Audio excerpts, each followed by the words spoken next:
Hello students, welcome to Nand Kishore classes. आज हम 13.1 exercise continue कर रहे हैं। Read the statement of question number 2 which is there on your screen. A vessel is in the form of a hollow hemisphere mounted by a hollow cylinder. बड़े ध्यान से statement पढ़िए, पहले इतने तक ही समझते हैं।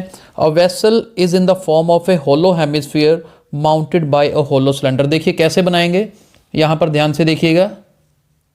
एक तो हम हेमिस्फीयर बनाते हैं, चलिए देखिए हेमिस्फीयर हो गया। बाय अ होलो सिलेंडर, इसके ऊपर एक होलो सिलेंडर है, ये देखिए। चलिए इसके ऊपर ये होलो सिलेंडर बना दिया। अब देखते हैं आगे। The diameter of the hemisphere is 14 centimetre.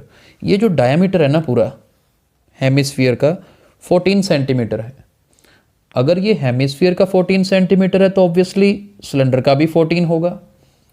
Diameter 14 है तो रेडियस कितना होगा? 7 इस तरफ 7 इस तरफ, टोटल क्या हो गया? 14 हो गया।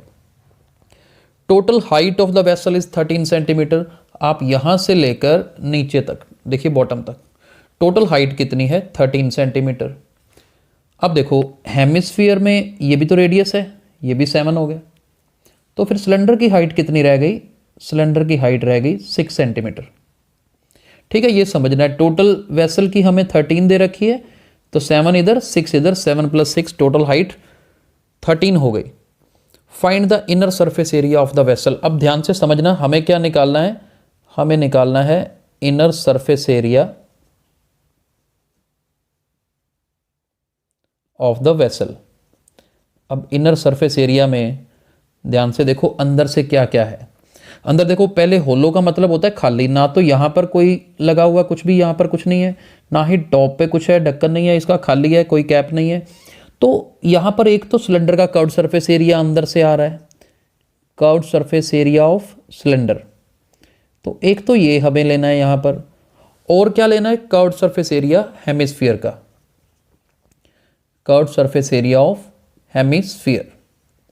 इनके फॉर्मूले याद होने चाहिए। सिलेंडर का curved surface area 2πRh। Hemisphere का कर्व्ड सरफेस एरिया कितना होता है? 2πr²। अब कैलकुलेशंस का तरीका समझो, यहां पर कॉमन निकाल लीजिए, 2πr कॉमन। मैंने यहां पर r क्यों दोनों तरफ सेम रखा? क्योंकि रेडियस सेम है। तो r कॉमन, यहां पे बना h, और इधर से 2πr बाहर आ चुका है, तो सिर्फ बच गया r। अब देखते हैं, पाई की वैल्यू 22/7। रेडियस कितना है? रेडियस वैसे ही 7 है। h, अब h है सिलेंडर की हाइट। सिलेंडर की हाइट 6 है, ये गलती नहीं करनी। और रेडियस कितना है? रेडियस 7 है। बस इसी को कैलकुलेट करना है। 7 से 7 कट गया, 22 2 * 44, 7 + 6 13। देखिए 13 4 * 52, 5 कैरी, अगेन 52, 52 + 5 57। तो 572 स्क्वायर सेंटीमीटर इस क्वेश्चन का आंसर होगा। आई होप अच्छे से समझ आ गया होगा। Let's move to question number 3। Read the statement of question number 3। A toy is in the form of a cone of radius 3.5 centimetre mounted on a hemisphere of same radius. ये देखिए statement को समझना है, फिर diagram बनानी है। सबसे पहले तो एक हमारे पास हेमिस्फीयर है, चलिए हेमिस्फीयर बना लिया हमने। अब हेमिस्फीयर के ऊपर क्या है? कोन है। चलिए कोन रख लेते हैं यहाँ पर। कॉनिकल डायग्राम आपको पता है कैसी होती है, ये लीजिए कोन बना लिया। रेडियस दोनों का सेम है।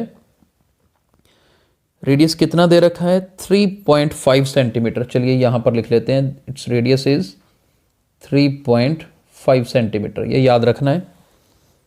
Total height of the toy is 15.5। ये देखिए अगर ऊपर से लेकर नीचे तक हम चेक करें तो कितनी हाइट है? 15.5 सेंटीमीटर। अब देखिएगा, पहली बात तो ये, अगर रेडियस 3.5 है ना, तो इस तरफ भी 3.5 होगा। अगर 3.5 नीचे है तो फिर इसकी जो आगे ऊपर तक हाइट है कोन की, ये कितनी बचेगी? 12 इधर, 3.5 नीचे, टोटल 15.5 हो गई। हमें निकालना है total surface area of the toy. अब ध्यान से देखिएगा, हमने अगर ये निकालना है total surface area of the toy, देखिए टोटल में क्या क्या आएगा। एक तो कोन का कर्व सरफेस एरिया आएगा, curve surface area of cone, साथ में कर्व सरफेस एरिया किसका आएगा, हेमिस्फीयर। ठीक है, अब कोन का कर्व सरफेस एरिया क्या होता है, पाई आर एल, हेमिस्फीयर का 2 पाई आर स्क्वायर, ये हेमिस्फीयर का होता है। अब यहाँ से बड़े आराम से आप पाई आर कॉमन निकालिए, यहाँ एल रह जाएगा और इधर 2r। प्रॉब्लम कहाँ पे आएगी ये देखते हैं। एल की वैल्यू आपके पास नहीं है, रेडियस चलो 3.5 है ना, 35/10 लिख लेते हैं। एल हमें नहीं पता कितना है, यहाँ रेडियस 3.5 फिल कर देते हैं। ये वैल्यू रहेगी फिल करने वाली, तो एल निकालना पड़ेगा। एल कैसे निकलेगा, एल स्क्वायर, एल क्या होता है, ये स्लांट हाइट होती है। कैसे निकलता है, L square is equal to H square plus R square. तो यहाँ हमें कैलकुलेशन करनी पड़ेगी। एच हाइट कितनी है, चलिए एच हमारे पास 12 है, रेडियस 3.5, चलिए 3.5 का स्क्वायर कर लेते हैं। अब 12 का स्क्वायर क्या होता है, इट इज़ 144।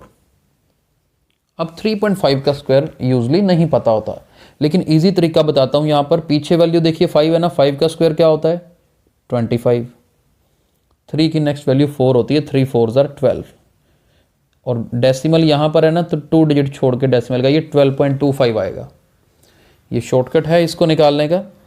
चलिए L square is equal to, अब इन दोनों को ऐड भी करना है। 144 में पहले तो 12 ऐड करते हैं तो 156 आ गया, ये बना 156.25। आप एक काम कर सकते हो, ये डेसिमल हटाकर ना, डेसिमल हटा के नीचे 100 लगा दीजिए, तो एल क्या होगा स्क्वायर रूट।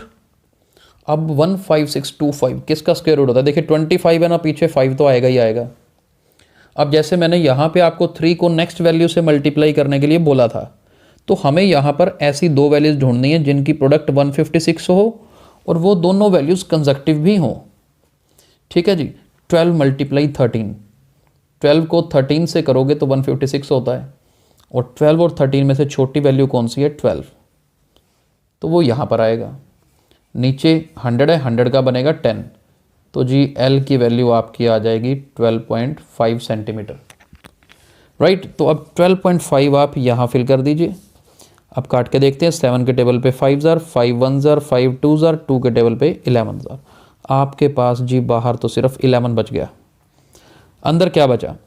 3.5 को 2 से करते हैं तो 7, 7 में 12 ऐड करते हैं 19, तो ये बना 19.5। अब हमें इनको मल्टीप्लाई करना है, डेसिमल बाद में लगाते हैं, 11 से मल्टीप्लाई कर लेते हैं। 11 से मल्टीप्लाई करने का एक आसान तरीका होता है, 5 पीछे एंड में पड़ा रहने दीजिए एज इट इज़। 9 + 5 14, 4 आएगा, 1 कैरी है, ये 1 लिख लो साथ में। फिर 9 + 1 10, 10 में वर्ड ऐड किया 11, एक 1 और आ गया, फिर 1 कैरी, एक 1 ये तो था ही, 1 + 1 2, और ये डेसिमल के पीछे एक डिजिट है, तो यहाँ डेसिमल 214.5 स्क्वायर सेंटीमीटर इसका आंसर होगा। राइट, तो आज हमने सेकंड और थर्ड 2 क्वेश्चंस कवर किए। आई होप दोनों क्वेश्चंस आपको अच्छे से समझ आ गए हैं। आगे हम अपने नेक्स्ट लेक्चर में कंटिन्यू करेंगे। Thank you so much.